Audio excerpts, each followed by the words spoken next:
Hey, come on in. Thanks for being here. So, last month, a patient came into my office, and I honestly still think about him. 67 years old, he sat across from me, eyes all red, and his voice was shaking. He said, "Doc, why didn't anyone tell me sooner?" His blood sugar was 214, had diabetes type 2 for 2 full years, and he had no idea. He told me his feet felt a little numb. He thought it was just because he was getting older. His neighbors said the same thing, his wife too, but that wasn't age. That was his body screaming for help. Months, even years before any blood test, the signals had already started. If I could turn back time, I would have held his hand and said, "Let's look at your feet together." But I can't today, though. I want to hold your hand. Yes, you. The one watching this video, I want to help you look at your own feet before it's too late. Disclaimer, this is for educational purposes only. Always consult your own doctor before making changes. And I've seen so many patients like him clear obvious signs, but nobody ever taught them how to read those signs. Today, this video is about changing that. Over the next 15 minutes or so, I'm going to walk you through 9-foot signals. They show up way earlier than any lab test. They're more direct. And here's the best part, you can check every single one of these tonight, sitting on the edge of your bed. Before we start, let me give you some real numbers. According to the International Diabetes Federation 2024 data, there are over 140 million people in the US with diabetes or prediabetes, 140 million. And here's what's even scarier, nearly 50 million of them don't even know they have it. They go about their normal day, grocery shopping, cooking dinner, playing with the grandkids, walking the dog, while high blood sugar slowly damages their blood vessels, their nerves, their kidneys, their eyes. By the time they find out, a lot of damage has already been done. Diabetic foot ulcers, amputations, blindness, kidney failure, these things don't happen overnight. They leave traces on your feet way ahead of time. I'm not telling you this to scare you. I'm actually telling you the opposite. There's real good news. If you catch these signs early, diabetes is incredibly manageable. You don't have to wait for a blood draw at the doctor's office. You don't have to wait for a phone call. Tonight, just sit on your bed, take off your socks, and spend 30 seconds looking at your feet. 30 seconds could change the next 30 years of your life. If you're nodding along like, yeah, I need to know this, do me a favor, drop the number 1 in the comments. Just a simple one that tells me you're paying attention, and it really helps me know this content is actually helping you. All right, let's dive in. Signal number 9, numbness or tingling in your feet. "Doc, my foot falls asleep sometimes, needles and pins." I hear this more than almost anything else. Now, once in a while, sure, you cross your legs, it goes numb, that's normal. But if it happens often for no clear reason, you haven't been sitting on your leg, you didn't cross your ankles too long, and your feet just keep tingling, like little bugs crawling or tiny electric shocks, that's different. Pay attention to that. Let me give you a picture. Think of an electrical wire. Every wire has a plastic coating around it, right? That coating protects the copper inside, so the electricity flows smoothly. Your nerves have something similar. It's called myelin. When your blood sugar stays too high for too long, it's like an invisible acid slowly eating away that coating. The wire still works, but the signal gets fuzzy and scrambled. That's the numbness, that's the tingling. Your nerves are sending gibberish to your brain. Medically, it's called peripheral neuropathy. According to the American Diabetes Association, nearly half of people with diabetes will develop some form of neuropathy, and it almost always starts in the feet. So what can we do?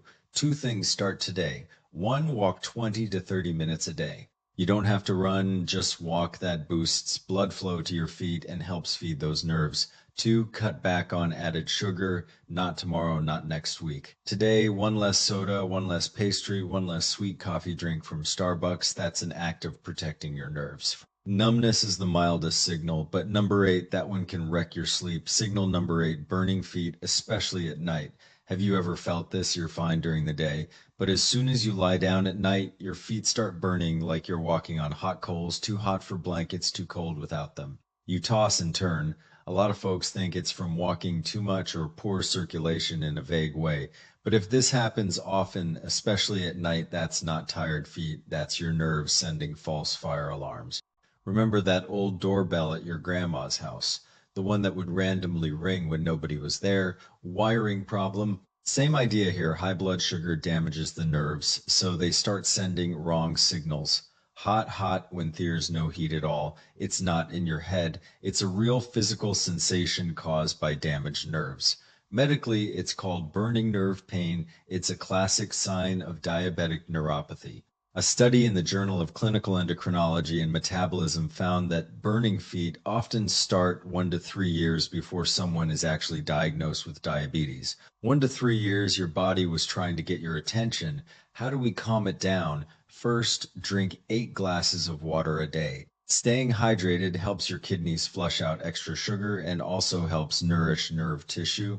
Second, add more fiber to every meal. Vegetables, beans, lentils, oats fiber slows down blood sugar spikes, which takes the load off your nerves. Numbness and burning are uncomfortable, but signal number 7, this one can be dangerous, like lose a leg dangerous. Signal number 7, small cuts or sores that won't heal. I had a patient, 70 years old, retired active guy. He got a small blister from a new pair of shoes, thought nothing of it, put a band-aid on it and went about his day. 1 week later, still there. 2 weeks, still there. By the third week, the skin around it was red and oozy. That's when he came to see me. You want to know what I felt when I saw that? My heart hurt and I felt urgent. According to the CDC, every year in the US, tens of thousands of people have an amputation due to diabetic foot ulcers, tens of thousands, and almost every single one of those starts with a tiny ignored wound. Why does this happen? Let me paint a picture. Imagine you're watering your garden, your hose gets stepped on right in the middle, it's pinched flat. The faucet is on full blast, but almost no water reaches the plants. That's what high blood sugar does to your small blood vessels. The oxygen, the white blood cells, the healing factors, they can't get to the wound. So it just sits there open, and an open wound is an open door for bacteria. Once infection sets in and blood flow is already poor, that infection can spread frighteningly fast. So remember this number, 48 hours. If you have any cut, blister, scratch, or sore on your foot that hasn't clearly started healing within 48 hours, call your doctor. Not next week, not let's wait and see. 48 hours. Tonight, after you wash your feet, sit down and check every inch soles. Tops between your toes, your heels, any wound, wash it gently with mild soap and water, put on a little iodine or antibiotic ointment, and cover it with a clean bandage, then check it again in 2 days. And hey, if this information is helpful to you, please hit that like button and share this video with someone you care about. Your share might save a foot or a leg. Signal number 6, skin color changes on your ankles or lower legs. Here's a question for you. When's the last time you actually looked at the color of your ankles? A lot of people say, oh, my ankles are just a little dark, probably from the sun, or I've always had kind of reddish skin there. But if the skin on your ankles or lower legs has gotten noticeably darker over the last year or two, not a tan, but kind of dull, purplish, reddish, almost bruised looking, that's not the sun, that's poor circulation. Let me draw a picture for you. Blood leaves your heart and travels all over your body. The feet are the farthest point, just like a delivery truck that leaves the warehouse and drives to the farthest house on the route. If the roads are damaged or the truck is broken down, the package arrives late or never. Same with your blood when blood vessels get narrow and stiff from high blood sugar. Your feet don't get enough fresh oxygen-rich blood, and the skin color changes as a result. The Journal of the American Academy of Dermatology published research showing that skin color changes on the lower legs often appear about 18 months before diabetes is actually diagnosed. 18 months. That's a year and a half of warning. So what can we do? One, every morning before you get out of bed, do 5 minutes of ankle exercises. Circle your ankles, point and flex your feet, stretch your calves. That simple movement helps push blood back up towards your heart. 2, when you're sitting down, prop your feet up a little. Even a thick book or a couch cushion helps blood return from your feet. Signal number 5, cracked heels that won't heal. Even with lotion, doc, my heels crack every winter. I put on cream, I put on lotion, nothing works. I hear this all the time. A lot of people think it's just dry skin or cold weather, but here's my question. If your heels are cracking in July in air conditioning, is that really just dry air? Probably not. That's often a nerve problem. Here's why: your skin stays moist because your sweat glands are working, and your sweat glands are controlled by your autonomic nerves. Those are the nerves that run your automatic functions like sweating, digestion, heartbeat. When high blood sugar damages those nerves, the sweat glands in your feet can stop working. Your skin dries out from the inside like a wall with not enough mortar. Cracks form, and each crack is an open door for bacteria.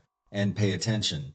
Heel cracks are often much deeper than they look. I've had patients with cracks so deep you could see the tissue underneath, and they'd still say, "It's fine, I'll just put on some lotion." According to clinical guidelines from the American Podiatric Medical Association, chronic, stubborn heel cracks that don't respond to moisturizer are an important sign of diabetic autonomic nerve damage.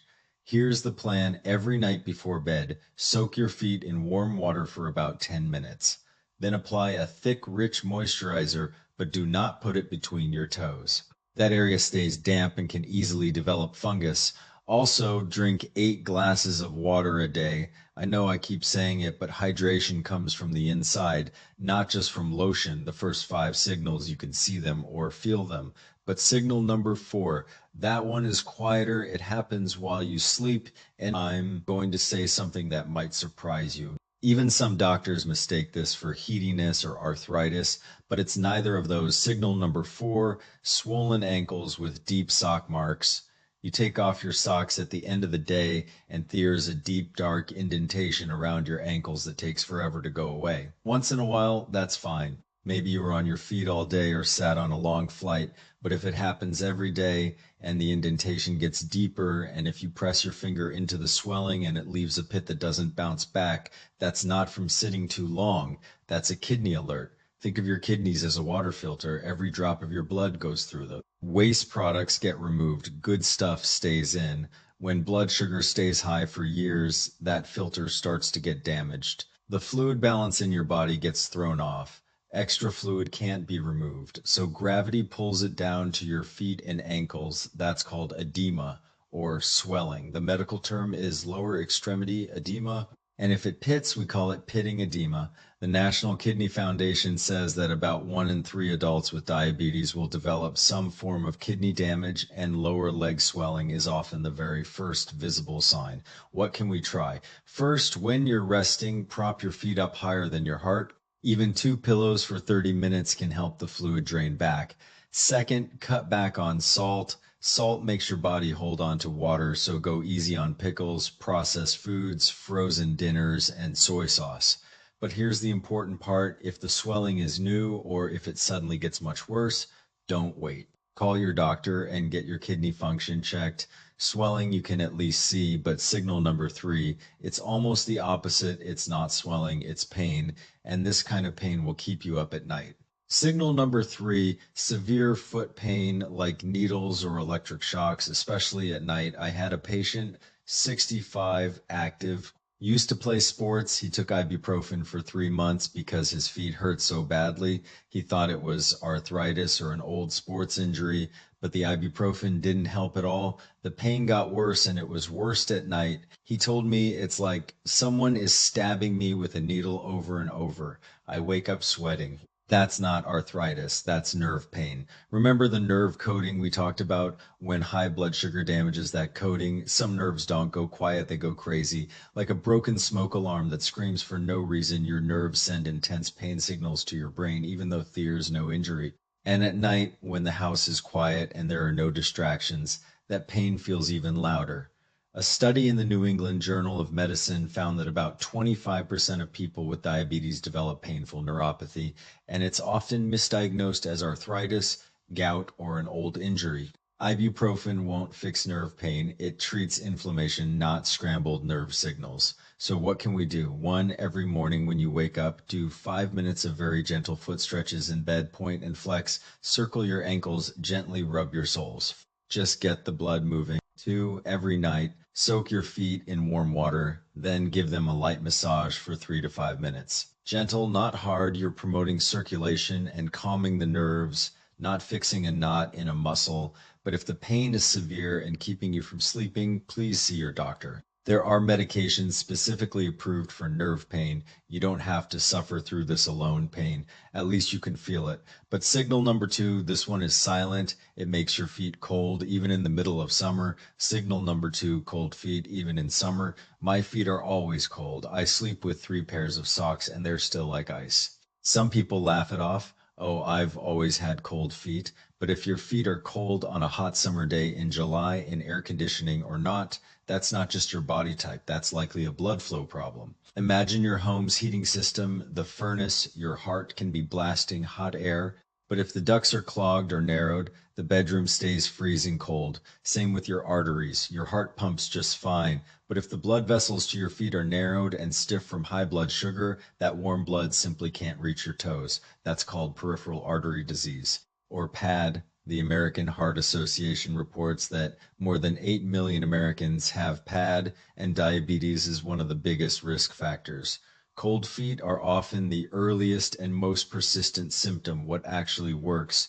Brisk walking 30 minutes a day, not a slow stroll, walk like you mean it, swing your arms, pick up your pace a little. That forces blood down into your feet and helps your blood vessels stay flexible. If 30 minutes is too much right now, start with 10 minutes. The key is to start today, not tomorrow, not next week. And signal number one, the most overlooked sign of all, I honestly believe 90% of people miss this. Signal number one, less hair on your lower legs and the tops of your feet. Right now, I want you to look down, look at your lower legs, look at the tops of your feet. Do you see less hair than you used to? Bare spots, shiny patches? If you do, that is not just normal aging. That is a vascular warning sign. Hair follicles need blood. Blood carries oxygen and nutrients. When your small blood vessels slowly become clogged or narrowed from high blood sugar, the hair follicles don't get what they need. They don't die overnight. They just gradually stop growing.